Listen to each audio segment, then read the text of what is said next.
Thank you for joining us for CBN NewsWatch. I'm Ephraim Graham. Ahead today, a potential new deal in the works to release more hostages, but it would also lead to a ceasefire that would stop Israel's planned assault on Hamas in their last major stronghold. We're going to bring you the story from Jerusalem. Here at home, the Senate passes a $95 billion package to send aid to Ukraine, Israel, and Taiwan, but it faces a tougher path in the House. This all happening amid a controversy over former President Donald Trump's remarks on NATO countries. Who is responsible for the massacre of civilians on October 7th? An online conspiracy theory claims it wasn't Hamas. It was actually Israel. We're going to bring you a look at what's being said and the response from American Jewish leaders. And the state of Arkansas making public funds available for private schools. We're going to hear from one family who used that money for a Christian education. All those stories and more are ahead today, right here on CBN NewsWatch. This is CBN NewsWatch. Let's begin this half hour with the war between Israel and Hamas, as President Joe Biden says the U.S. is working on a new deal that could lead to the release of more hostages.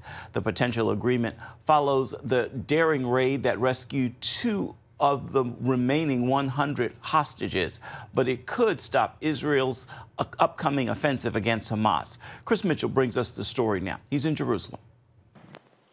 Biden announced the potential deal during a meeting with Jordan's King Abdullah at the White House. As the King and I discussed today, the United States is working on a hostage deal between Israel and Hamas, which would bring an immediate and sustained period of calm to Gaza for at least 6 weeks, which we could then take the time to build something more enduring. If implemented, it would put a halt to Israel's anticipated assault on Rafah, the last remaining major Hamas stronghold. King Abdullah called for an immediate ceasefire and warned of a humanitarian catastrophe if Israel attacks Rafah.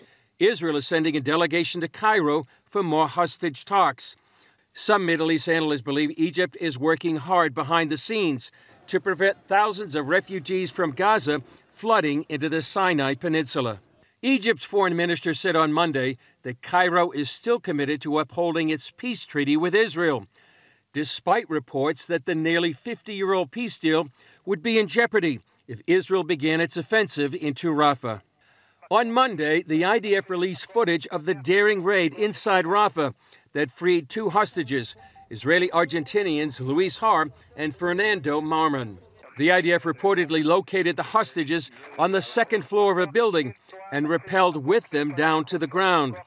Israeli Prime Minister Benjamin Netanyahu met with the special forces that carried out the operation. I want to tell you that the release of Louis and Fernando is one of the most successful rescue operations in the history of the State of Israel.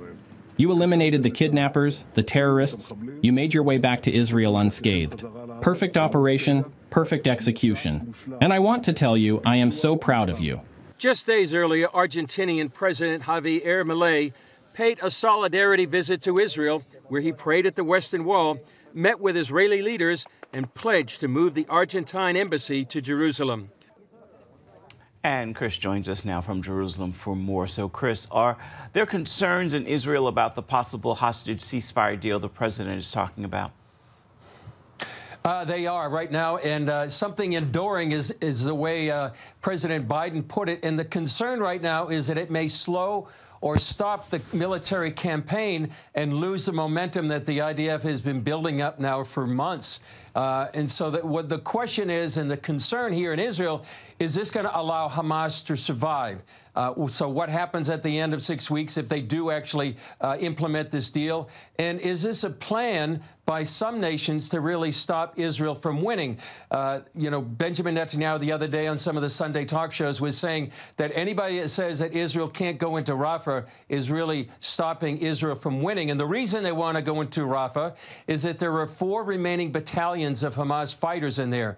They've eliminated or degraded 18 of the 24 battalions of Hamas. And so to complete that war goal from the very beginning, to eliminate Hamas and reduce it as a threat to Israelis on the southern border, that's the goal. And there's a concern over here that this plan may just go ahead and come in the midst of that goal. Israel is sending a delegation to Cairo for hostage negotiations. Are those talks a part of the same deal the president is referring to? And what more can you tell us about Egypt's interest in the war between Israel and Hamas? Yeah, Ephraim, it's the same deal. And the reason is Egypt, as we said in our report, it fears an influx of Gazans into the Sinai Peninsula, and they may never be able to get them back inside Gaza. You have to remember that Hamas is really an offspring of what's called the Muslim Brotherhood. The Muslim Brotherhood was established in Egypt in the 1920s, and it really represents a threat to moderate Arab regimes like Egypt, Saudi Arabia, the United Arab Emirates. And so El-Sisi, the president of Egypt, he's fighting the Muslims. For example, a few years ago, Mohamed Morsi was put in as president of Egypt. He was part of the Muslim Brotherhood. And then there was a really almost a historic outcry of the people, maybe 30 million people who went into the streets to overthrow that government, and El-Sisi has been the president ever since. So all in all, the Muslim Brotherhood and Hamas is a threat to Egypt and moderate Arab nations, and that's one reason why Egypt would not want many of these people who favor and support Hamas into Egypt. The King of Jordan warns about a possible humanitarian catastrophe if Israel attacks Rafah. What's being done by Israel to avoid that? Well, they are trying to avoid that. And as I said, Benjamin Netanyahu on the air Sunday talk shows, he was saying what they've been doing all the way through this military campaign is warning civilians to get out of harm's way. They send text messages. They make phone calls. They drop leaflets. They tell actually Gazans where they can go. Right now, those people in Rafah, according to Israel, can go back north. Or they can go to a safe zone near the Mediterranean Sea. And so this is what Israel has been doing all along in their military campaign.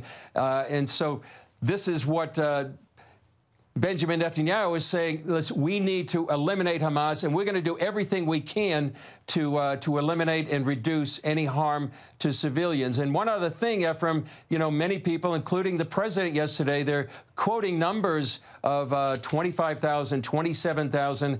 Even the king of Jordan said 100,000 people had been either killed or wounded. Those numbers, I believe, and many people believe, are inflated, and they're numbers that come from the Hamas Ministry of Health. So, but Israel, all that to say, Ephraim, is really trying to do what they can to eliminate Hamas by protecting civilians. In terms of eliminating Hamas, why do they believe the battle in Rafah is so important? Well, as I said, 4 battalions of Hamas fighters still remain there. They want to eliminate Hamas as a threat. That's one of the main goals of the war. They don't want Hamas to survive, and they also want to capture or kill the leaders. That includes Sinwar, Mohammed Deif, and that would be not only a huge psychological advantage, but really one of the aims of the war to really sort of cut the head of the snake off of Hamas, and that's where it is right now in Rafah. Real quick, what's ahead on Jerusalem Dateline today?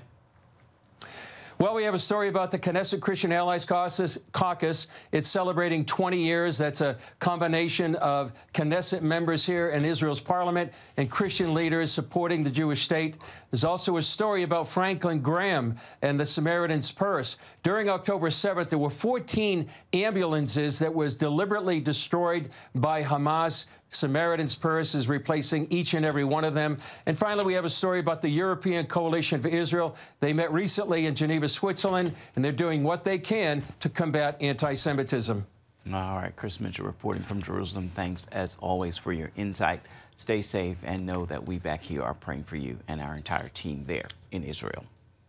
You can see more from the Middle East by going to the CBN News channel and tuning in to Jerusalem Dateline. You can watch it on the CBN News app as well, or you can watch it on YouTube.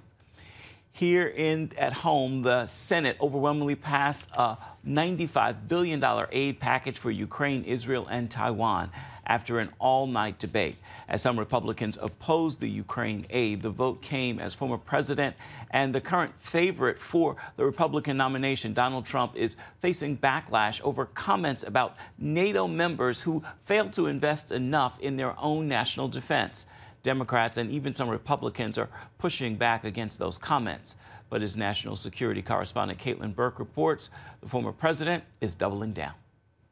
If we don't pay, are you still going to protect us? No, I would not protect you. In fact, I would encourage them to do whatever the hell they want. The political blowback from those remarks was immediate, with President Biden calling the statement dangerous and fellow Republican presidential candidate Nikki Haley adding, Putin kills his opponents. He invades free countries. This is not someone you ever want to pal around with. And you certainly don't want to give them the right to invade a friend. NATO countries have agreed to commit to spending 2% of their GDP on national defense. Most of them have not reached that goal. Trump took to social media Monday to repeat his stance, writing, quote, NATO has to equalize, and now. They will do that if properly asked. If not, America first. I think Europe is looking at the potential for a second Trump administration with a bit of fear. Simone Ledeen, former Deputy Assistant Secretary of Defense for Mideast Policy, tells CBN News Trump's first term showed how he would approach NATO if he's elected again. Trump certainly did not turn his back on NATO, but was very firm about the need for NATO countries to contribute and pay their fair share. The White House, seeking to reassure NATO nations, Monday underscored the alliance's importance to national and European security. And we have a strong alliance. I think we have a responsibility to uphold those alliances. Meanwhile, the Senate is moving forward with a foreign aid package providing $95 billion to Ukraine, Israel, and others. Some Republican lawmakers are using Trump's comments to justify opposition to the funding package. If you're not going to defend your own country, why should our taxpayers defend it for them? The Senate aid bill passed by a vote of 70 to 29 early this morning. The odds are against it, however, in the House, where it faces significant Republican opposition. Caitlin Burke, CBN News, Washington. Coming up, an astonishing claim in a conspiracy theory that is making the rounds online. It says Hamas was not behind the terrorist attacks on October 7th. We're going to take a look at that when we come back. Stay with us.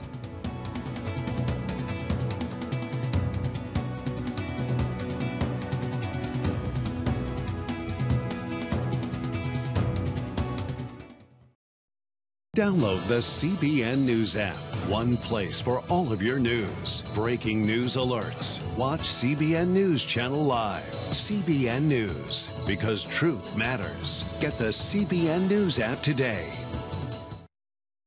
A conspiracy theory has been spreading on the internet claiming Hamas did not carry out the brutal terrorist attacks last October. Dale Hurd brings us this look at what's being called the October 7th Truther Movement.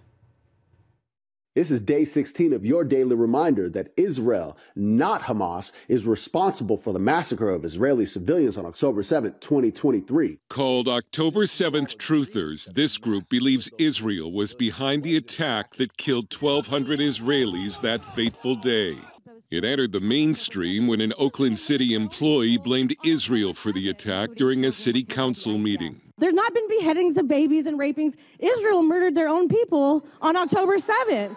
This Israeli military helicopter footage has been used to claim that the IDF intentionally fired on its own citizens. And in the conspiracy forum on Reddit with 2 million members, a person writes, "There is a 100% chance that Israel is behind all of this. It's not like they don't have a long track record of false flag terrorism." Another writes, "The world is a stage run by the Sons of Zion." The October 7th massacre of Israelis by Hamas is one of the most well-documented crimes in history, live-streamed for the world to see. And yet October 7th denial is spreading. This is the ultimate fake news.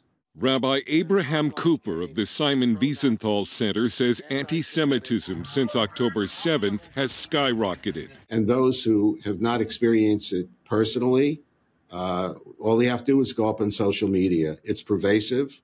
It's increasing. Social media is tailor-made for conspiracy theories. You can manipulate photos, videos, information to bend it to whatever your reality is, including creating a flat earth, whatever it might be. Cooper said the Jewish community was already in crisis mode before October 7th. Now the Anti-Defamation League says Jews face a threat level unprecedented in modern history. In December, almost 200 Jewish organizations across the U.S. were targeted with swatting incidents, false reports to the police of shootings or bomb threats. This Alabama synagogue had to be evacuated during a Shabbat service because of a bomb threat. People are on edge. They're nervous, and we're going to continue to reassure them that it's safe to come to services.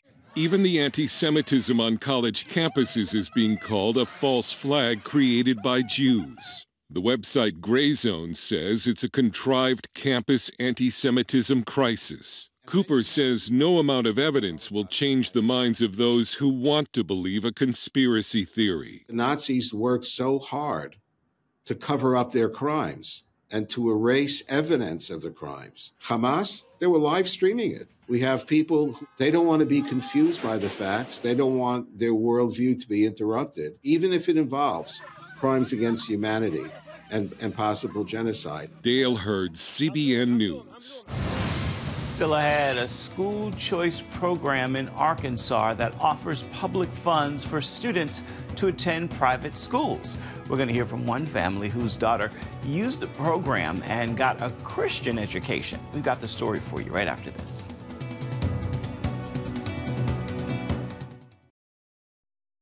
When voters elected Sarah Huckabee Sanders governor of Arkansas, she quickly made education reform the focus of her first term. The former press secretary to former President Donald Trump also vowed to make school choice a key part of those efforts. Today, Arkansas is one of 14 states that offers public funds for students to attend private schools. CBN contributing correspondent Paul Petit visited a family who opted in to find out the new voucher program could make a lasting impact. The halls are bustling at Providence Academy in Rogers, Arkansas. The private classical Christian school is at capacity with 580 students. 71 of those students are enrolled to the state's new school voucher program. There were like a bunch of different schools to see like which one would be the best fit. And then there was just like something like a sign from God, like something that like Providence just had. It had like a sign that like, whoa, this stands out above all the other places. Kira is thriving in the Christian environment, and her mom says she couldn't be happier after watching Kira struggle in public school. Public school was not a good fit for Kira. Socially, academically, she did fine. Socially, it was difficult. To hear Kira's story, it's touching. It's special.